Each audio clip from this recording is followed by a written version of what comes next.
नमस्कार। रविंद्रनाथ टैगोर ने कहा था, आप केवल खड़े होकर पानी को देखते रहने से समुद्र पार नहीं कर सकते।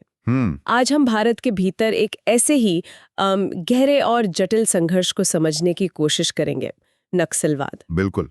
ये एक ऐसा मुद्दा है जो दशकों से चर्चा में है। हाँ, और ये विषय लगातार बना रहता है, खासकर यूपीएससी की तैयारी करने वालों के लिए, है ना? मेंस या प्रीलिम्स। जी हाँ, और आम जानकारी के लिए भी ये बहुत जरूरी है। तो आज हम इंडियन एक्सप्रेस में छपे एक लेख के आधार पर इस पर बात करेंगे। हाँ, वो लेख एक कह सकते हैं एक अलग नजरिया पेश करता है इस मुद्दे पर, जो आम धारणा है ना, उसको चुनौती देता है। बिल्कुल। तो हमारी कोशिश रहेगी कि उस लेख के तर्कों को जरा बारीकी से देखें, उनकी पड़ताल करें।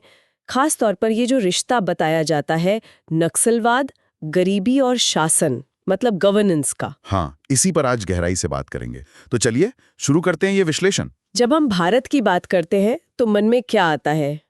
शांति, सहिष्णुता, गांधी जी का अहिंसक आंदोलन, बिल्कुल। हिंदू, बौद्ध, जैन, सिख धर्मों की भूमि, जहां संवाद पर, संयम पर हमेशा जोर रहा है। सही कहा। पर इसी जमीन पर एक आंदोलन ऐसा भी है जो कहता है कि मकसद बंदूक की नली से हासिल होगा। ये विरोधाभास बड़ा अजीब है। हाँ, और ये अंदरूनी लड़ाई आज के वक्त में जब दुनिया में पहले ही इतने तनाव हैं, साइबर युद्ध, जियोपॉलिटिकल टेंशंस, हाँ, ऐसे में देश के भीतर का ये संघर्ष हमारी ताकत को, आप कह लीजिए, नैतिक और भौतिक दोनों तरह से कमजोर करता है। और राष्ट्रीय एकता पर भी असर पड़ता है ना, भरोसे पर असर पड़ता है। बिल्कुल। शांति बनाए रखने की कीमत बहुत ज्यादा हो जाती है, सिर्फ पैसों में नहीं बल्कि विश्वास में भी। तो यहीं पर वो आम समझ आती है कि भाई नक्सलवाद की जड़ तो गरीबी में है, पिछड़ेपन में है, विकास की कमी में है। हाँ, ये नैरेटिव बहुत सुना है हमने, बहुत सालों से ये चलता आ रहा है। लेकिन ये लेख कुछ और कह रहा है। जी। लेख का तर्क है कि मामला शायद इतना सीधा नहीं है। असल समस्या गरीबी से ज्यादा शायद शासन की विफलता की है, गवर्नेंस की। अच्छा। तो इसको जरा खोलते हैं। लेख एक बात कहता है कि नक्सलवाद का स्वभाव कुछ परजीवी जैसा है, कि वो लोकतांत्रिक आजादियों का ही इस्तेमाल करके उन्हें ही कमजोर करता है। बिल्कुल। देखिए, सरकार का काम है लोगों को सुरक्षित माहौल देना। ये बुनियादी जिम्मेदारी है।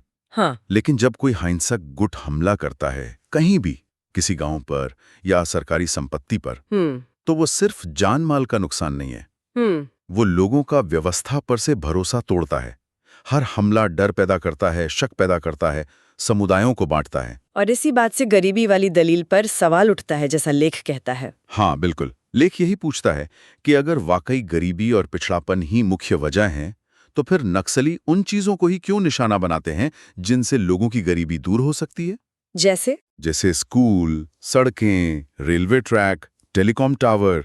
आप सोचिए, अगर आपका मकसद लोगों का भला करना है, तो आप उनके विकास के साधन क्यों छीनेंगे? ये तो सोचने वाली बात है। हाँ, और आंकड़े भी कुछ कहते हैं इस बारे में। लेख में जिक्र है कि 2010 में आर्थिक बुनियादी ढांचे पर करीब 365 हमले हुए थे, और 2024 तक ये संख्या घटकर सिर्फ 25 रह गई। अच्छा, ये तो बहुत बड़ी गिरावट है। तो इसका मतलब क्या है, क्या समझे इसे? देखिए, इसके दो मतलब हो सकते हैं। एक तो ये कि सुरक्षा बलों की कार्रवाई वो प्रभावी रही है, इसमें कोई शक नहीं। ठीक है। और दूसरा, शायद स्थानीय लोगों में भी ये समझ बढ़ रही है कि इस तरह की हिंसा से अंत में नुकसान उन्हीं का है, उनका अपना विकास रुकता है। कि हिंसा उन्हें गरीबी से बाहर नहीं निकाल रही, बल्कि और फंसा रही है। बिल्कुल। अपने ही पैर पर कुल्हाड़ी मारने जैसा है ये। स्कूल तोड़कर गरीबी कैसे हटेगी? सही बात है। ये तर्क थोड़ा कमजोर लगता है। फिर क्या इस पर कोई अकादमिक शोध, कोई स्टडीज भी हुई हैं? लेख में इसका जिक्र है। अमेरिका का national bureau of economic research, NBER, काफी प्रतिष्ठित संस्था है। हाँ, सुना है। और यूनिवर्सिटी ऑफ नॉर्थ कैरोलिना, इनके अध्ययनों का हवाला है। और ये स्टडीज क्या दिखाती हैं कि सिर्फ गरीबी या बेरोजगारी जैसे आर्थिक कारण वो आतंकवाद या राजनीतिक हिंसा के बहुत मजबूत भविष्यवक्ता नहीं है। मतलब सिर्फ इन आंकड़ों से आप अंदाजा नहीं लगा सकते कि कहाँ हिंसा भड़केगी। तो फिर ज्यादा मजबूत कारण क्या है? विचारधारा, सरकार की अपनी क्षमता या अक्षमता, और पहचान से जुड़ी शिकायतें, ये ज्यादा प्रभावशाली कारक माने गए हैं।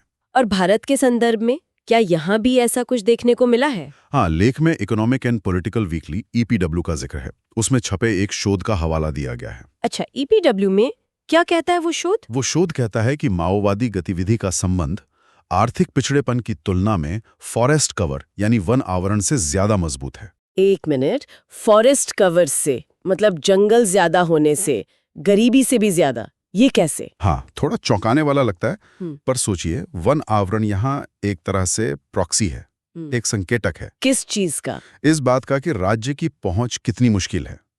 घने जंगल वाले इलाके दुर्गम होते हैं, है ना? बिल्कुल। वहां प्रशासन के लिए, सुरक्षा बलों के लिए पहुंचना, नियंत्रण बनाए रखना, ये सब मुश्किल होता है। तो शोध ये इशारा कर रहा है कि जहां राज्य की उपस्थिति कमजोर है या जहां पहुंचना कठिन है, अच्छा, वहां ऐसी गतिविधियों को पैर जमाने की ज्यादा जगह मिलती है, भले ही उस इलाके की आर्थिक स्थिति कुछ भी हो। ये बात तो, ये बिल्कुल अलग नजरिया है। मतलब सिर्फ गरीबी के आंकड़े देखकर पूरी कहानी नहीं पता चलती। बिल्कुल नहीं। और तीसरा तर्क इसी से जुड़ता है, भौगोलिक पैटर्न का। ये नक्सलवाद मुख्य रूप से कुछ खास इलाकों में ही क्यों ज्यादा पनपा? हाँ, वो जो रेड कॉरिडोर कहा जाता था, झारखंड, छत्तीसगढ़, ओडिशा, बिहार के कुछ हिस्से। जी, लेख यही सवाल उठाता है कि देश में कई दूसरे राज्य या जिले भी हैं जहां गरीबी का स्तर शायद इन इलाकों जैसा ही है या शायद इनसे भी बुरा है, लेकिन वहां नक्सलवाद नहीं है। हाँ, या कम से कम इतना ज्यादा नहीं फैला, इतनी गहरी जड़ें नहीं जमाई, जो मल्टी डायमेंशनल पॉवर्टी इंडेक्स है ना। हाँ, बहुआयामी गरीबी सूचकांक। उसके आंकड़े भी देखें तो पता चलता है कि समान या ज्यादा गरीबी वाले कई जिले इस समस्या से काफी हद तक मुक्त रहे हैं। तो ये तीनों तर्क, मतलब विकास के साधनों को ही नष्ट करना, फिर आर्थिक आंकड़ों का कमजोर संबंध होना और ये भौगोलिक विषमता, इनसे क्या निष्कर्ष निकलता है फिर? निष्कर्ष यही निकलता है, जैसा लेख कहता है, कि नक्सलवाद की जड़ें शायद उतनी गरीबी में नहीं है जितनी शासन की कमियों में है। गवर्नेंस की विफलता, स्थानीय स्तर पर गवर्नेंस का लचर होना, कुछ इलाकों की ऐतिहासिक रूप से अनदेखी, कानून व्यवस्था का ठीक ना होना, और हाँ, कभी कभी राजनीतिक फायदे के लिए भी ऐसी स्थितियों का इस्तेमाल होना। ये सब मिलकर एक माहौल बनाते हैं। हाँ, एक ऐसा माहौल जहां असंतोष पनपता है और फिर चरमपंथी विचारधाराओं को मौका मिल जाता है। इसके विपरीत जहां राज्य मौजूद है, जवाबदेह है, लोगों की सुनता है, वहां ऐसी विचारधाराओं को जगह नहीं मिलती। बिल्कुल। गरीबी एक सहायक कारण हो सकती है। मैं ये नहीं कह रहा कि गरीबी का कोई रोल नहीं है, पर शायद निर्णायक वजह गवर्नेंस की खामियां हैं। समझ गए। तो अगर समस्या की जड़ गवर्नेंस में है, तो जाहिर है समाधान भी वहीं से आएगा। सरकारी रणनीति में क्या ये बदलाव दिखाए? लेख नक्सल मुक्त भारत के लक्ष्य की बात करता है। हाँ, और इसी समझ के साथ हाल के सालों में रणनीति बदली भी है। केंद्र सरकार ने ये मानते हुए कि कानून व्यवस्था राज्यों का विषय है, पर उग्रवाद तो सीमाएं नहीं देखता। हाँ, ये तो पूरे देश की समस्या है। बिल्कुल। तो केंद्र ने एक ज्यादा सहयोगी भूमिका अपनाई है, एक सूत्रधार की तरह। कैसे? मतलब क्या कर रही है केंद्र सरकार? इंटेलिजेंस शेयरिंग, मतलब खुफिया जानकारी साझा करना, लॉजिस्टिक्स में मदद, पैसे से मदद, और सबसे जरूरी, प्रभावित इलाकों में CAPFs यानी केंद्रीय सशस्त्र पुलिस बल और IRB यानी इंडिया रिजर्व बटालियन, इनकी तैनाती। लेकिन ये तो सिर्फ सुरक्षा वाला पहलू हुआ। अगर जड़ें गहरी हैं तो सिर्फ फोर्स से तो बात नहीं बनेगी। नहीं, बिल्कुल नहीं। और यही रणनीति का दूसरा और शायद ज्यादा अहम हिस्सा है। अब कोशिश है नक्सलवाद की वैचारिक और सामाजिक जड़ों पर चोट करने की। वो कैसे? विकास के जरिए। बहुत जोर है विकास पर। लेख में जिक्र है कौशल विकास केंद्रों का, ITIs का। हाँ, स्किल डेवलपमेंट सेंटर्स और इंडस्ट्रियल ट्रेनिंग इंस्टीट्यूट्स। जी, और खासकर आदिवासी बच्चों के लिए एकलव्य मॉडल आवासीय विद्यालय EMRS। इनका मकसद क्या है? स्थानीय युवाओं को हुनर देना, अच्छी शिक्षा देना, ताकि उनके पास रोजगार के मौके हों, उग्रवाद के रास्ते पर जाने का आकर्षण कम हो। एक विकल्प देना, और सिर्फ विकल्प ही नहीं बल्कि राज्य की क्षमता में विश्वास जगाना, ये दिखाना कि राज्य उनकी भलाई के लिए काम कर सकता है, उन्हें फायदे पहुंचा सकता है। मतलब बंदूक का जवाब बंदूक से तो है ही, पर साथ में विकास और अवसरों से भी। बिल्कुल। और इसी में जुड़ता है बुनियादी ढांचे का विकास, सड़कें बनाना, टेलीकॉम नेटवर्क मजबूत करना, नए मोबाइल टावर लगाना।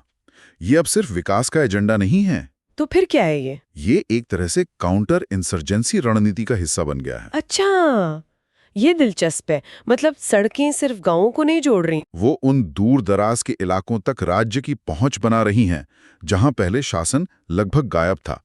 ये सड़कें, ये मोबाइल टावर एक तरह से राज्य की वापसी का प्रतीक हैं। ये दिखाते हैं कि राज्य अब उन इलाकों को नजरअंदाज नहीं कर रहा। इससे शासन की पहुंच भी बढ़ती है और उसकी वैधानिकता भी। सटीक कहा। तो ये जो बदली हुई रणनीति है, इसके नतीजे क्या रहे हैं? कुछ फर्क पड़ा है जमीन पर? लेख जो आंकड़े देता है वो तो काफी सकारात्मक है। जैसे वामपंथी उग्रवाद में मारे जाने वाले आम नागरिकों की संख्या, उसमें भारी गिरावट आई है। कितनी?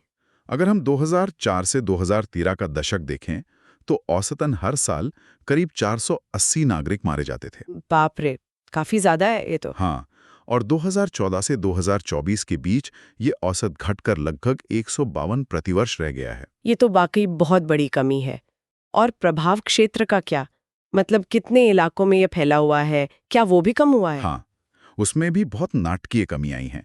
2014 में करीब 126 जिले प्रभावित माने जाते थे। 126? हाँ, और 2024 तक इस संख्या घटकर सिर्फ 18 रह गई है। सिर्फ 18? कमाल है। और इन 18 में से भी केवल 6 जिले ही अब गंभीर रूप से प्रभावित की श्रेणी में हैं। तो भौगोलिक दायरा बहुत सिकुड़ गया है। ये आंकड़े तो वाकई उम्मीद जगाते हैं। लेकिन क्या अब मान लें कि बस समस्या खत्म होने वाली है? कहीं ऐसा ना हो कि हम आत्मसंतुष्ट हो जाएं? लेख इसी बात पर चेताता है। बिल्कुल सही चिंता है आपकी। आंकड़े अच्छे हैं, सुधार दिख रहा है, लेकिन आत्मसंतोष का खतरा हमेशा रहता है। नक्सलवाद भले ही सैन्य रूप से कमजोर हुआ हो, पर जिन हालातों ने उसे पनपने दिया था, खराब शासन, लोगों की शिकायतें जिनकी सुनवाई नहीं हुई, प्रशासनिक सुस्ती, वो जड़ें अभी भी मौजूद हो सकती हैं। हाँ, वो पूरी तरह खत्म नहीं हुई हैं। अगर इन बुनियादी मुद्दों पर लगातार काम नहीं हुआ, तो ये चिंगारी फिर से भड़क सकती है। मतलब मिलिट्री सक्सेस एक बात है, पर असल जीत तो भरोसे और शासन की है। बिल्कुल, लेख बार बार इसी पर लौटता है। ये मूल रूप से एक शासन की चुनौती है, गवर्नेंस चैलेंज। जब लोगों को भरोसा होता है कि राज्य निष्पक्ष है, न्याय करेगा, उनकी सुनेगा, तो वो हिंसक रास्तों पर क्यों जाएंगे? सही बात है। जब संस्थाएं काम करती हैं, पारदर्शी होती हैं, जवाबदेह होती हैं, तो चरमपंथी विचारधाराओं के लिए जगह नहीं बचती। ये लड़ाई सिर्फ जमीन जीतने की नहीं है, ये कानून के राज में लोगों का विश्वास वापस जीतने की है। शांति का क्या मतलब है? लेख कहता है कि ये बहुत जरूरी है। भारत के बड़े लक्ष्यों के लिए जितनी जरूरी बाहरी सुरक्षा है, उतनी ही या शायद उससे भी ज्यादा जरूरी अंदरूनी शांति और सद्भाव है। कोई भी देश अगर अंदरूनी संघर्षों से जूझ रहा है, तो वो अपनी पूरी ऊर्जा, पूरी क्षमता विकास पर नहीं लगा सकता। इसलिए नक्सल मुक्त भारत सिर्फ एक सुरक्षा का लक्ष्य नहीं है। तो ये एक नैतिक जरूरत भी है और विकास के लिए शर्त भी। बिल्कुल, एक अनिवार्य शर्त। और आखिर में लेख क्या कहता है? ये बदलाव आएगा कैसे? रास्ता क्या है? लेख का सार यही है कि असली टिकाऊ बदलाव डर से या आतंक से नहीं आता, वो भरोसे से आता है। विश्वास से। हाँ, विश्वास से। जब विकास न्याय पर आधारित हो, जब उसमें सबका समावेश हो, तो वो उग्रवाद का सबसे शक्तिशाली काट बन जाता है। शांति को अब थोप नहीं सकते, उसे बनाना पड़ता है, विश्वास से, अच्छे शासन से और अफसरों से, धीरे धीरे, लगातार। तो आज की इस पूरी चर्चा का निचोड़ यही निकलता है कि इंडियन एक्सप्रेस के लेख का विश्लेषण हमें ये दिखाता है कि नक्सलवाद को समझने और उससे निपटने के लिए हमें सिर्फ गरीबी के चश्मे से देखने के बजाय शासन की भूमिका को केंद्र में रखना होगा। हाँ, ये एक बहुआयामी चुनौती है। बिल्कुल, जिसके लिए सुरक्षा उपायों के साथ साथ एक मजबूत, जवाबदेह और संवेदनशील शासन व्यवस्था बहुत जरूरी है। और शायद आगे सोचने के लिए एक बात ये भी हो सकती है कि शासन में भरोसा बहाल करना ये सिर्फ विद्रोह खत्म करने तक सीमित नहीं है। तो फिर ये असल में जमीनी स्तर पर लोकतंत्र को मजबूत करने के बारे में है। असली चुनौती ये है कि ये भरोसा टिकाऊ कैसे बने और समाज के हर तबके के लिए न्याय संगत कैसे हो, ताकि वो जड़ें ही ना रहें जिनसे ऐसी समस्याएं दोबारा पनप सकें। बिल्कुल, बहुत सही कहा। ये चर्चा जरूर जारी रहनी चाहिए। अगर श्रोताओं के मन में इस विषय पर कोई और सवाल हो या वो अपनी राय देना चाहें तो नीचे टिप्पणी में जरूर लिखें। हाँ, आपके विचारों का स्वागत रहेगा। और अगर आपको ये विश्लेषण उपयोगी लगा तो इसे लाइक और सब्सक्राइब करना ना भूलें। अगली बार फिर मिलेंगे एक और विषय पर गहरी पड़ताल के साथ। तब तक सोचते रहिए, समझते रहिए। धन्यवाद। धन्यवाद।